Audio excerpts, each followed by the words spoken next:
Okay, go ahead.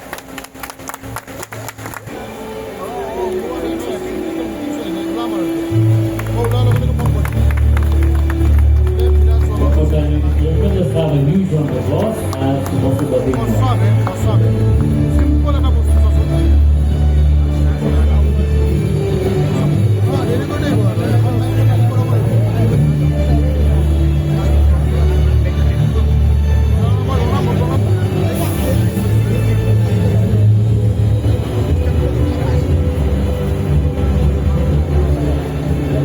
One, two, three.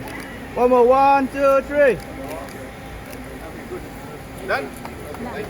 As you're aware that public transportation has been one of the biggest challenges for us in the city, and we have been experimenting with different models at different levels, whether it is the school buses with the stems, or whether it is trying to bring out new systems in the public transportation, the buses that we have, and now with the e-buses.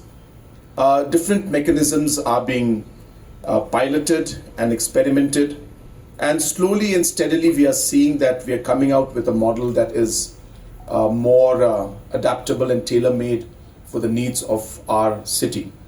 And the ultimate goal of this entire process is really to figure out how we can decongest the city, how we can ensure that people will use public transport more than the personal vehicles, so that the congestion in the city can reduce, and that, of course, as we know, has got multiple benefits for everyone.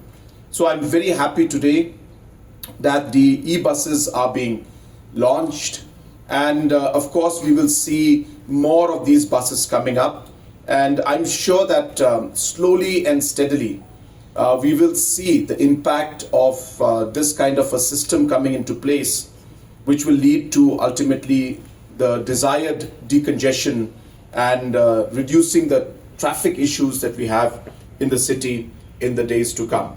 Apart from all of this, you're aware that the different parking lots are coming up in different areas, and very soon we'll be inaugurating many more of the parking lots, especially the one that you've seen next to the additional Secretariat building.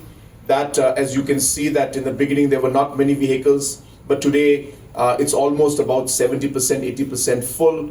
So it's really showing that transition and the change that we wanted to see to ensure that, as I said, with the larger goal of decongesting the city. So we are actually seeing the impact now, and I hope that the efforts will continue and we will be able to really see that change that we would like to see in the long run. As you're all aware that our administrative city also, in terms of our secretariat for the time being, is coming up in the Mount Yangyang area, and we are working towards creating multiple routes to connect to the new secretariat city. And that also, as I said, will lead to a huge decongestion, because we expect that large number of vehicles as well as overall administrative work to a large extent will shift there, which will decongest Shillong city. We are working, as I said, towards creating a 4-lane that will connect straight from the existing city into the new administrative city, and also other routes are being worked out and some routes already are in place. So all this complex network is being done with the aim to ensure that we can actually implement and have smooth traffic transition in the future when it comes to the new Shillong city area.